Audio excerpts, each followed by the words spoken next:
Hey, Steve Zook here. Welcome back to Polkzoo channel. Hey, I like to show guitars in different rooms. I showed this one yesterday. This is part of my personal collection. It's really a beautiful guitar. You can see the really nice looking flame back. It's a very nice tight seam here in the back. It's just gorgeous guitar. It sounds great too. But this is part of my personal collection. I just haven't played it in probably 5 or 6 months, so I'm letting it go. You know, it's I think $12 or $12.49, but if you buy it this month, I'll do $9.99, and I'll include free shipping. And it comes with a very nice vintage early '50s hard shell case too. This is really a nice guitar. This one is, you know, one of the higher end Ks, not one of the lower end Ks. It's got the couple stripes in the back, kind of like an old Epiphone master built.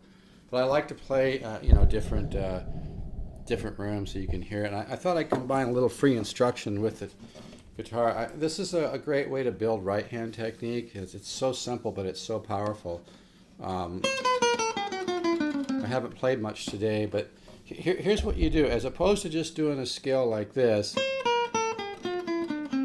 okay, is you place the accent and you vary the accent. Like say you do this 3 different ways. Like say I'm going to do a lick like this.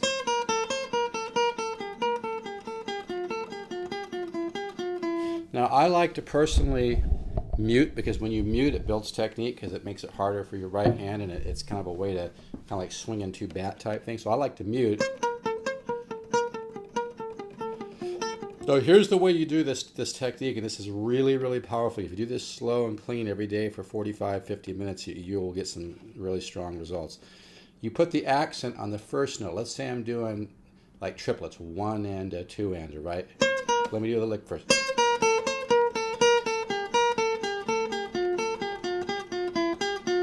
Okay, so I'm just doing, you know, triplets, right?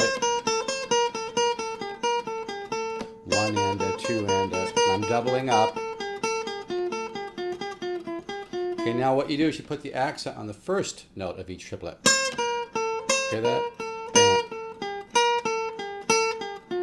Then, this next time, you do on the second note of the triplet.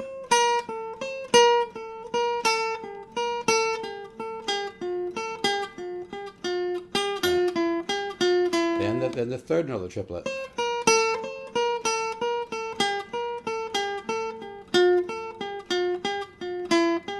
Okay. Now, if you don't want to double up, just do it, you know, like. But don't let the simplicity of this exercise fool you, because it really, when you practice, you know, clean and slow, and you change your accents, it just gives your technique, you know, fertile ground to grow, because you're not just doing it the same way, and you know, you're kind of getting those neurons in your brain used to firing the right way, and getting the muscle memory and getting a reference point. So again, the idea is you just take a simple scale. This is just, you know, just a G major scale, right? But I like double triplets, so like 1, or you can just do triplets. But you put the accent on, and then when you know, go through it and vary it, like maybe go. You know, like the first time you do it, keep it the same. Like put the accent, bam, bam. And then come through with the accent on the second note. Or whoops. Then accent on the third. Then also do it where you vary it almost every time. Like where I put the accent on the first, and then the next time of the triplet on the second note, and the next time on the third. So it'll be like. Okay, this is a great, and also just double triplets muting. You have to kind of add a note here so you can get those. You know, double triplets, add the accent in the first. It's 1, 2, 3, 4, 5, 6. Then add the accent in the second. Okay, so that's a great way to build technique, and don't let the simplicity fool you. You know, the most important thing is don't try to blaze through this. Really, you're better off going like this. You know, let's just do the triplets again. I know I like to double up on it. Right. Then the next time you do the second note of that, like. Next time the third. Okay, so and then also just muting. I like to mute with the accent on the first note. Okay, then the second note.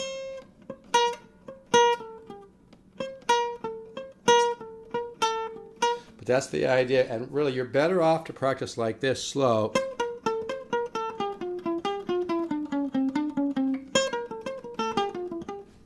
So you can see my right hand. And I think a lot of people honestly don't realize this, and this is a really powerful statement, and it's not BS. If you practice slow and clean, even like this, like if you just, like say you're watching a football game or baseball or whatever you like to watch, and you practice like this,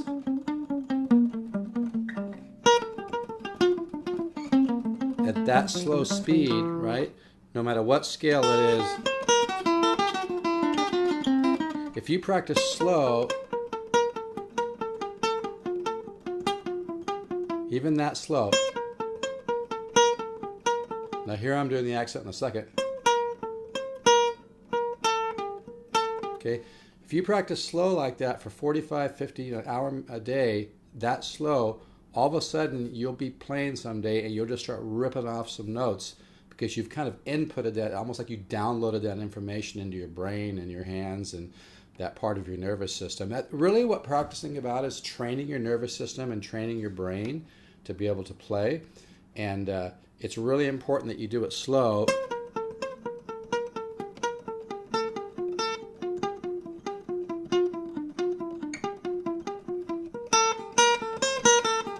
Now here I'll vary.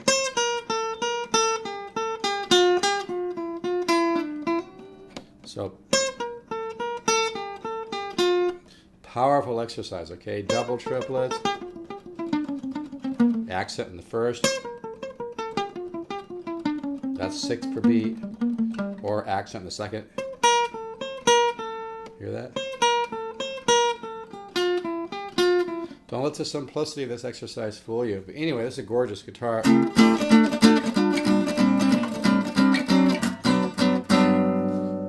You can hear the tone of it. But yeah, the back is just gorgeous. But this is not an easy guitar to find, by the way.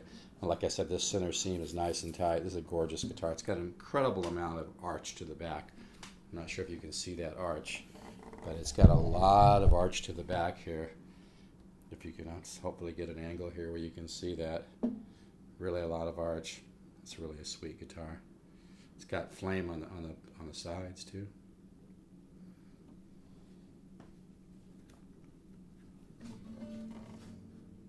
I just flipped it over and it started to hum. What a great guitar.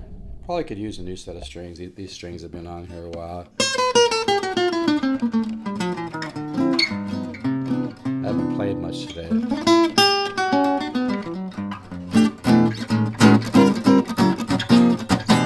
So I'm going to stop right there. But yeah, this guitar is available.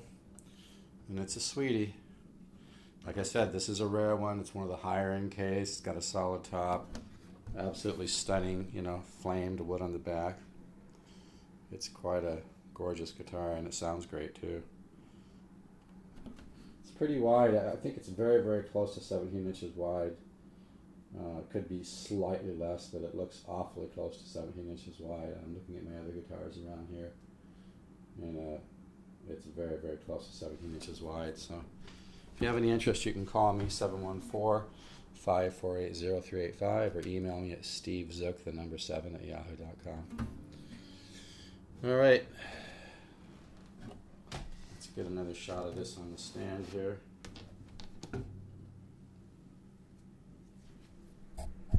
Yeah,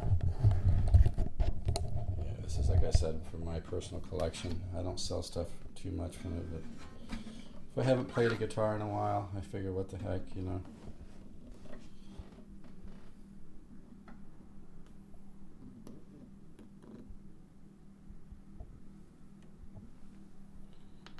This is the kind of guitar you get excited about playing it before you even grab it. Something about it, just I guess, you know, because it sounds good and it's just so stunningly beautiful. Nice flame on the sides too.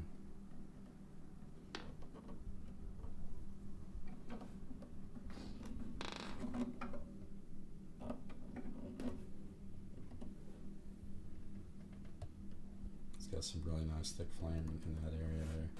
Of course, the flame tends to change depending on how you hold the guitar. See, look at that, it really pops out, which is always kind of cool. I love the fact that it changes depending on how you hold the guitar. Alright, I better get off so this downloads. I don't want to make this too long. But yeah, this comes with a really nice case too. Nice black hard case. Very, very nice quality case. Headstock's a little dusty, but yeah, this is the higher end K. It's probably worth more than I'm selling it for, but you know, I'm okay at this price point. So take care. Bye.